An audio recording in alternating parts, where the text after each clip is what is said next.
no ar mais um TV Pet Show, o seu programa pet preferido. E olha, para variar, estamos cheios de matérias maravilhosas. Dá só uma olhadinha no que nós preparamos. Vamos falar sobre oncologia na medicina veterinária com a doutora Suliane Chagas. Vamos mostrar também como funciona o serviço de transportes para pets. E o doutor Breno Santos nos explica tudo sobre cães doadores de sangue. Tem o repórter Fuinha e tem também Meu Pet é Lindo. Não sai daí, é daqui a pouquinho. Em relação à febre maculosa, o cão ele não tem nenhuma importância na transmissão, né, na propagação da doença. Portanto, se você, quem se desfizer do seu cão pensando que ele possa representar algum perigo para a saúde pública, está completamente errado. O cão não participa da cadeia epidemiológica na febre maculosa. Eu estou aqui com o seu Fábio Santos, que é servidor público e nas horas vagas faz transporte para pets. Tudo bem, seu Fábio? Tudo bem. Obrigada por aceitar nosso convite. Olha, nas nossas redes sociais as pessoas falam tanto que agora tem essa novidade que ajuda muitos tutores, mas muitas pessoas não sabem como fazer, como entrar em contato e nem como funciona. Explica pra gente, seu Fábio, qual é o diferencial de um transporte normal para o transporte pet? Transporte pet obedece regras, né? O animal não pode ficar solto no banco da frente, nem no banco de trás. No banco da frente, nem preso. Tem que seguir sempre preso na coleirinha. Coleira nunca pet. Pode ir na frente. Não, nunca. Né? A coleira tem que ser uma coleira de peitoral, né? Para segurança, na coleira de pescoço. Em caso de um freio brusco, um acidente, pode deixar o cachorro até inválido ou até mesmo morrer, né? Pescoço. Sim. O animal tem que ser dócil, porque eu não levo ele em caixas. Se você criou uma arma, a arma é sua, não é minha. Né? Aí você leva ele como com passageiro, cinto, né? Como passageiro como normal. passageiro, tranquilo. Entendo. Agora o senhor me falou que o senhor faz tanto dentro de Fortaleza, como intermunicipal e como interestadual. Como é que funciona essa viagem interestadual? É uma mudança, o tutor quer mandar, e o senhor assim. vai... Bom, eu recomendo sempre que se a pessoa tem um pet e o pet pode ir de avião, vai de avião. Não tem a maneira mais rápida e confortável que o voo. Se o pet tem algum problema de saúde que o impede de ir de avião, bom, restou a mim, né? Por que eu digo assim, restou a mim? Porque existem modalidades de transporte pet. Tem quem faça transporte compartilhado e eu faço apenas o transporte dos pets de um tutor. Se você tem um pet, sai caro. Se você tem 3 pets, já se igualou com o preço do avião. Né? Só que comigo, o meu ritmo na estrada, 800 km por dia, em média, a cada 2 horas, 3, paramos, o pet desce, se hidrata, estica as patinhas, faz as necessidades, come, e à noite dormimos todos juntos. Pra não ter perigo. O cachorro não fica preso no carro, o cachorro não fica preso na gaiolinha, junto comigo. Já teve vezes que o pet, quando encontrou o tutor, quis ficar comigo. Se apegou, se apaixonou. Seu Fábio, e o senhor já levou o quê? Cachorro, gato? Cachorro, gato, coelho, calopsita, tartaruga e até galinha. E até galinha. Galinha pet também, né? Galinha pet. Legal, gostei. E aí, no caso, o senhor estava me falando que para as consultas médicas o senhor acompanha, o senhor pode ficar lá esperando também. Como é que funciona? Às vezes o tutor não tem tempo, né, de acompanhar e precisa levar. Se você tem um dia corrido e você não pode parar, né, e o seu pet precisa de um acompanhamento médico, né, nós fazemos esse transporte e acompanhamos o animal. Quer seja para fisioterapia, uma consulta. Se você precisa falar com o veterinário no momento, eu faço uma chamada de vídeo, interligo, né, e devolvo para casa o animal. Que bom. Então o senhor faz esse transporte tanto o pet junto com o tutor, como faz o pet sem o tutor? Desde que o pet seja dócil e sociável. Entendi. Para não dar problema. Exatamente. Outra coisa que eu achei muito interessante, eu fui ver o carro do seu Fábio, muito cheiroso. Então o senhor fala que higieniza a cada viagem. Vai mudar o pet, passa por higienização. É diferente de um táxi, de um Uber, que é um passageiro atrás do outro, o transporte pet tem que ter uma pausa.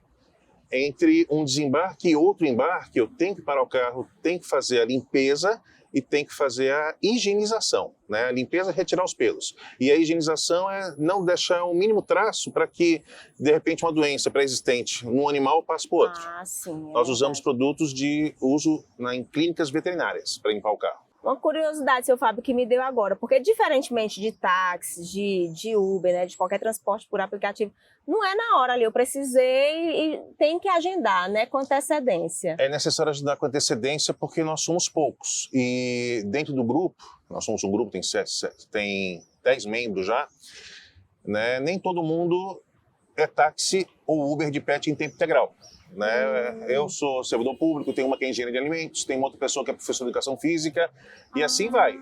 Então são pessoas que gostam de animais, né? Primeiramente, tem Exatamente, que gostar. Tem que gostar. E que nas horas vagas fazem isso. Então tem que ser agendado sempre. Sempre tem que ser agendado. Pelo menos com quanto tempo de antecedência? Quanto antes, melhor. Porque nem sempre pode ser que está todo mundo trabalhando. Exatamente. E como é esse grupo? Vocês se reuniram, resolveram montar esse grupo? É todo mundo padronizado? Como é que funciona? Vamos lá. Durante a pandemia, né, eu olhei para um lado, olhei para o outro e disse, o que eu vou fazer? Aí resolvi fazer TaxPet. Eu fui um dos primeiros em Fortaleza, acho que foi o primeiro, a anunciar nas redes sociais. Quando eu anunciei nas redes sociais, os outros que faziam informalmente me acharam e vieram até mim. E cada um tinha uma maneira diferente de fazer. E eu peguei e disse, gente, a gente tem que padronizar a coisa. Né? Não dá certo um fazer de um jeito, outro fazer do outro, eu passar o meu cliente para você, né, e você fazer diferente. Exatamente. Aí nós padronizamos. E essa padronização está dando certo. Hoje nós éramos 6, uma pessoa saiu fora, ficou 5, desses 5 aí apareceu mais 3 e agora apareceu mais... 5, 3, apareceu mais 2, somos 10. Entendi. E por que o senhor teve essa ideia de fazer TaxPet? O senhor já era apaixonado por animais? Eu nasci com um cachorro. Quando eu cheguei em casa da maternidade, já tinha um cachorro lá em casa. E nunca tive um dia sem ter um pet. E foi assim, né? O que eu posso fazer? Né? Estava naquele sem fazer nada em casa. Aí eu disse, poxa, eu gosto de cachorro, tenho um carro. Útil ao agradável. Aí fui pesquisar e disse, poxa, aqui em Fortaleza só tinha TaxPet da clínica para a casa do cliente. Se você quisesse ir para Guaramiranga, se quisesse ir para Trairi, não tinha um carro para te levar. Eu disse, opa, arranjei um mercado aqui. Perfeito. Juntou útil ao agradável. Exatamente. Eu até digo o seguinte, me pagam para transportar o pet, me pagam para fazer turismo, não me pagam para transportar o pet, me pagam para fazer turismo com o pet emprestado. Não tem situação melhor. Muito bom, seu Fábio. Muito obrigada por aceitar nosso convite. O senhor tem um astral muito legal, acho que os pets adoram. Gosto.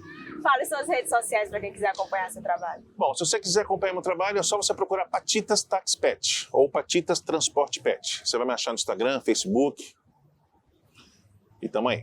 Obrigada.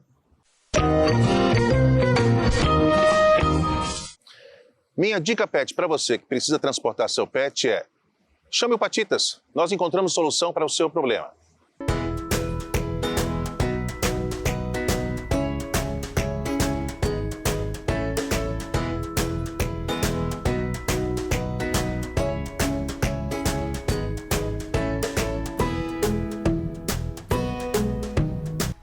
Eu estou aqui com a doutora Suliane Chagas, médica veterinária que atua na área da oncologia. Tudo bem, doutora? Tudo bem. Doutora, primeiramente, obrigada por aceitar nosso convite, falar um tema tão interessante e tão importante. Prazer é meu. Da medicina veterinária. E eu queria que você explicasse como é a atuação da oncologia, principalmente levando em conta por que agora se fala tanto em oncologia na medicina veterinária, doutora. Certo. Nós temos 2 fatores muito importantes que têm contribuído para esse aumento, né, tão grande, né, voltado para a oncologia nesse momento. Então, assim, a veterinária teve sua evolução e com ela trouxe a possibilidade de um aumento de sobrevida para esses pacientes. Esses animais que antes sobreviviam 7, 8, 10 anos, hoje alcançam muito facilmente 15, 16 e até 20 anos. Qualidade de vida aumentou, Qualidade de vida aumentou, a gente conseguiu proporcionar tratamentos mais eficientes e um fator bastante importante é o diagnóstico. Hoje, as possibilidades de diagnóstico estão cada vez mais eficientes. Nós temos a possibilidade de exames de imagem com a ultrassonografia, o raio-x, a tomografia, que que trouxe a vantagem de trazer para a gente a possibilidade de um diagnóstico precoce. Com esse diagnóstico precoce, muitos clínicos conseguem determinar qual tipo de câncer está acometendo o animal, o pet. Né? Na maioria os cães e os gatos, e quando ele tem esse diagnóstico, ele encaminha para um profissional habilitado. Doutora, e assim como na medicina humana, existem coisas que a gente pode colocar na nossa rotina para prevenção. Sim. Na medicina veterinária também? Sim, com certeza. Sim, bons hábitos de vida, né? Uma alimentação saudável, uma atividade física, quanto para a gente quanto para o animal é importante. Então, o controle da obesidade nesses animais, ele realmente é muito importante na prevenção do câncer. Tá? Aqui na nossa cidade, a gente tem muita exposição à radiação solar e ela é um fator predisponente. A gente tem câncer, o carcinoma espinocelular em alguns gatinhos, em cães, que favorecem com o aparecimento deles acontece. Tem que ter cuidado com a exposição ao sol. Sim, a exposição do sol intensa em alguns animais pode predispor ao aparecimento do câncer. Agora, doutora, mito ou verdade? A cor interfere a cor do animal se ele for mais clarinho? Sim, a gente tem, né, a maior chance de aparecimento em animais de pele clara, em animais que não têm a melanina como fonte de proteção da derme, né, da pele desse animal. Então, esses animais, eles procuram o sol em horários que não devem, né, meio-dia, 1h da tarde, a incidência solar é muito forte e sim, com a exposição crônica, com a inflamação crônica de alguns locais da pele, pode ter alterações, mutações que causam o aparecimento do câncer. Gente, que importante a gente saber, porque às vezes a gente deixa, tá ali, gosta de um solzinho, ele gosta de um solzinho. E não, realmente a gente tem que pensar, se fosse a gente, né, a gente estaria exposto a essa radiação. E aí muitos tutores chegam para mim e dizem, mas ele gosta tanto, vai ser tão difícil. E tem animais que sim, quando chega para mim eu vou ter que aconselhar até colocar num quarto nesses horários, né? Colocar na sala, dentro de casa. E tem animal que procura a janela, né? Eu quero a janela, fica lá na janela e não pode, porque ele vai passar por um tratamento oncológico, mas que a fonte primária está lá exposta e ele vai desenvolver o carcinoma, na maioria das vezes. Doutora, agora uma vez diagnosticado, eu imagino que o tutor deve bater aquele desespero, né? Como a gente deve proceder a partir daí? Sim, o tutor chega geralmente com um diagnóstico, né? Ele já vem de um veterinário clínico em que é encaminhado para um veterinário oncologista e ele chega muito apreensivo, né? Ele chega com muitos questionamentos do que deve se fazer e tudo mais. Mas a orientação que eu dou é que a partir do momento que você tenha um diagnóstico de câncer, que você procure um profissional habilitado na área da oncologia, porque ele vai conseguir trilhar um tratamento específico para aquele seu animal, para aquele tipo de câncer, para que estágio do câncer aquele animal está desenvolvendo. Então, a partir daí, que medidas, né, de um tratamento oncológico vão ser realizadas. Doutora, e quais os principais tipos de tratamento? Pronto. Primordialmente, a cirurgia, né? A cirurgia, ela vem inicialmente como o primeiro dos tratamentos. Alguns cânceres não são aptos ao tratamento cirúrgico. Então, eu posso também trilhar a quimioterapia, a eletroquimioterapia, criocirurgia, certo? São alguns tratamentos oncológicos que o animal pode passar. Mas como existem vários tipos de câncer, a partir desse diagnóstico e em qual fase o animal está acometido, por exemplo, se aquela região é só naquela região, se ele tem o que a gente chama de metástase regional, metástase à distância. Então, são tratamentos que vão ser eficientes para aquele paciente. Certo? Por isso a importância de procurar o oncologista. Né? Por isso a importância do oncologista, porque ele vai determinar a fase, né, o que a gente chama de estadiamento. A fase em que aquele câncer se encontra naquele indivíduo, naquele paciente, e a partir daí, o que se deve ser feito? Ainda cabe quimioterapia? Ainda cabe uma cirurgia? Ou o tratamento agora é paliativo? porque a gente pode fazer sim um controle da dor, um controle da qualidade de vida, para esse animal passar, nem que ele passe por poucos dias, por poucos meses, mas ele passe esse período com qualidade. Entendi, doutora. Olha, muitíssimo obrigada. Acho que foi uma entrevista muito esclarecedora, importantíssima para o nosso programa. E aí, doutora, para quem quiser acompanhar seu trabalho, fale suas redes sociais, que eu acho que tenho certeza que muita gente vai querer acompanhar. Pronto, gente, tem um Instagram de divulgação das cirurgias, né? Principalmente as cirurgias oncológicas, e ele se chama Bisturi Please, certo? Vocês podem encontrar, e aí a gente tira dúvidas, marca as consultas, vocês podem ver também a divulgação desses procedimentos, como é que é feito, e a gente vai tentando tirar todas as dúvidas do que os tutores vêm nos pedindo. Tá bom, doutora, muitíssimo obrigada. De nada, tudo de bom. A minha pet dica, na falta da vacina do Calazar, a Leishitec, nós temos que usar medidas para afastar o flebótomo do cão.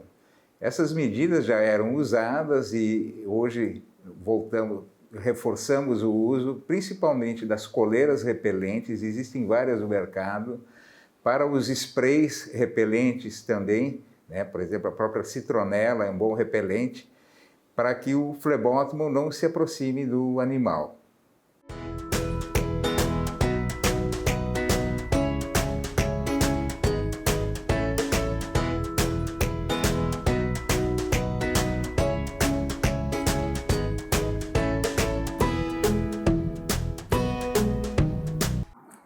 Gente, eu estou aqui com o Dr. Breno Santos, médico veterinário especializado em nefrologia, cirurgia de tecido mole e reconstrutiva e medicina felina. Tudo bem, doutor? Tudo jóia. Agradecer pelo convite e espero esclarecer ao telespectador sobre o assunto que nós vamos abordar, que é muito importante, muito importante. Nós que agradecemos, doutor. E é um assunto importante, mas realmente é um assunto delicado, porque os tutores ainda têm muito receio, né, doutor? Que é a doação de sangue de cães e gatos. Começa falando, doutor, a importância de disponibilizar o cão e o gato para ser doador. A disponibilidade, no caso da doação, é que aquele cão vai salvar uma vida, né?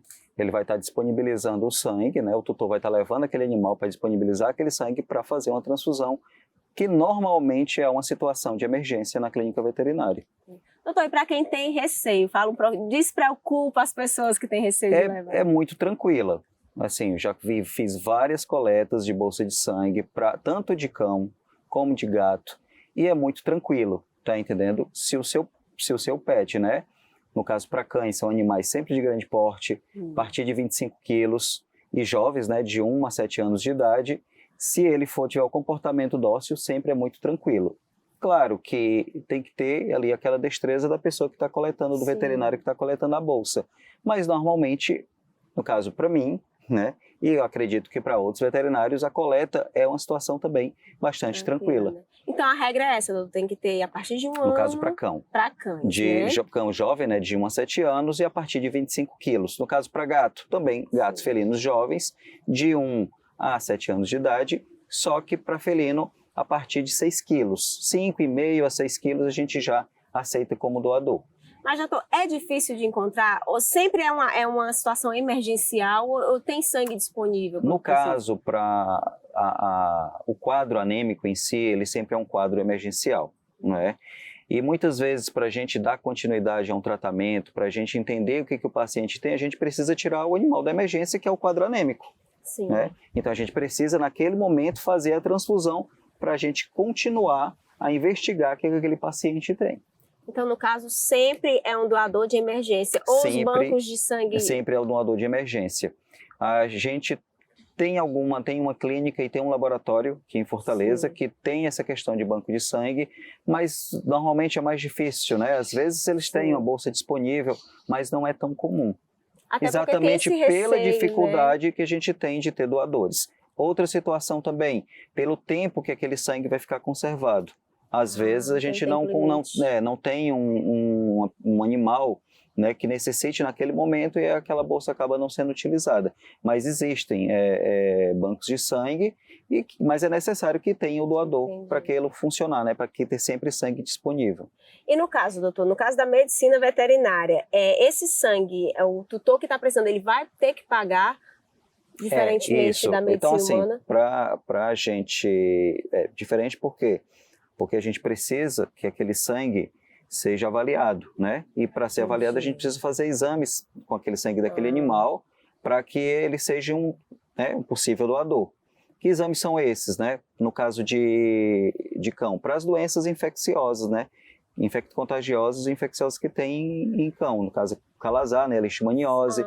Os custos, exatamente, né? São esses custos, são esses exames que a gente faz para entender que aquele sangue realmente está apto a ser doado. E quem vai arcar com esses custos é o tutor do cão que vai receber. Do cão que vai receber, do receptor, isso. Qual é a demanda maior, doutor? Cão ou gato? Não tem isso? Cão.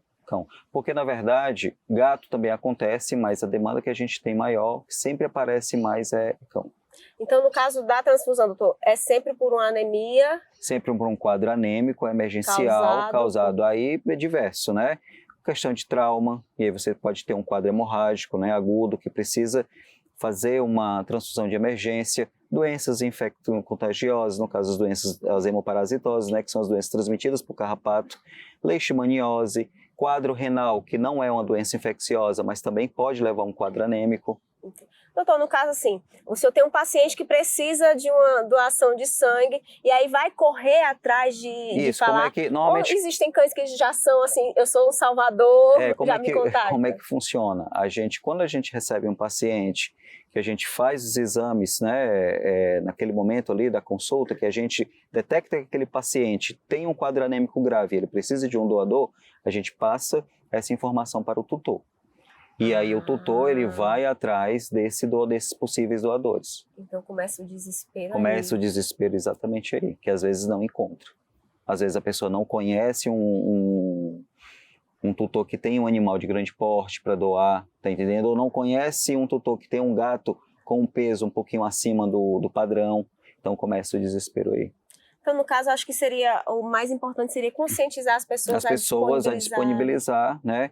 Tem os grupos, por exemplo, eu conseguia muito doador numa época, porque tinha uma pessoa que me conhecia que era do grupo de Golden.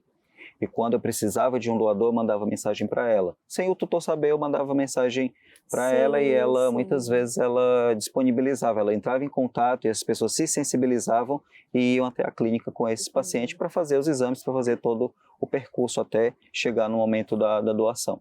Doutor, acho que, olha, antes de encerrar, eu gostaria muito que o senhor falasse diretamente para as pessoas que estão em casa que não tivessem medo de dispor. Eu acho que a nossa grande mensagem é essa, né? Ter um animal que possa salvar outra vida. Não é para ter receio, tá? Se você tem, no caso de tutores de cães com um peso a partir de 25 quilos, cães jovens, que são saudáveis, você pode levar ele à clínica quando tiver uma necessidade.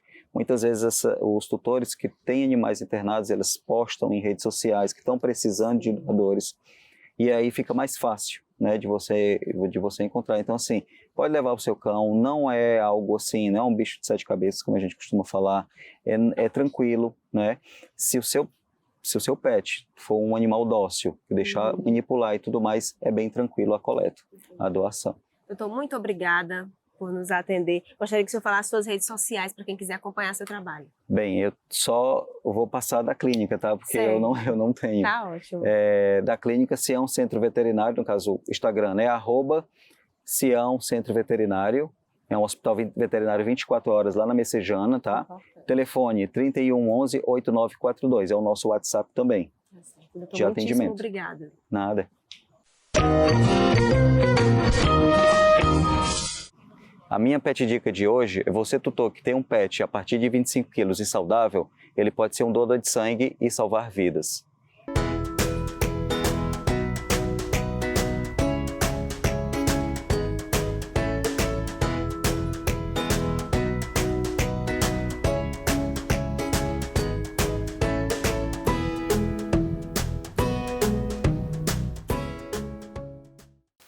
E agora é a vez do repórter mais amado do Brasil. É com você, Fuinha. Nha, nha, nha, nha, nha. Olá, pessoal! Descobri algumas coisas que gatos odeiam nos humanos. Alguns humanos gritam, escutam TV, rádio e sons com volume alto. Os gatos não gostam de ruídos fortes, porque o seu ouvido é muito potente. Nos gatos, a audição ajuda a ter um meio ambiente controlado, inclusive quando parecem dormir. Por isso, se quiser ter gatos felizes, controle gritos e o volume da música. Fucei e aprendi também que gatos odeiam que humanos não sejam limpos como eles. Querem sua caixinha de areia sempre impecável. E como não podem fazer a faxina sozinhos, odeiam seres humanos que não o façam. Nha, nha, nha. Atenção! Muitos gatos não gostam que os peguem muito. Para os felinos, o contato físico é uma forma de domínio. Carícias só quando eles querem. E não quando os humanos desejarem. Nha, nha. Apesar de não gostarem de algumas coisas, gatos são incríveis e pintam um mundo melhor para a vida dos humanos. Cuide bem dos animais e consulte sempre um veterinário. Repórter Fuinha informou. E aí, gente, gostaram do programa? Eu avisei que estava maravilhoso. É uma pena que está acabando, mas não sai daí, porque ainda tem aquele recadinho básico. Você quer rever uma matéria ou tem uma sugestão? É só entrar em contato com a gente através das nossas redes sociais. Tem em casa um pet que é lindo, faz uma foto ou vídeo e envia no nosso WhatsApp. Chegou agora, não assistiu o programa? Sem problema, dá uma olhadinha no nosso canal no YouTube, @TV Pet Show. Tem tudo lá para você. Ou então pega seu celular, posiciona a câmera no QR Code e vai direto para lá. Aproveita e se inscreve que é para dar aquele apoio. Eu vou ficando por aqui. Um grande beijo, fiquem com Deus e até semana que vem. Não esqueçam, animais pintam um mundo melhor.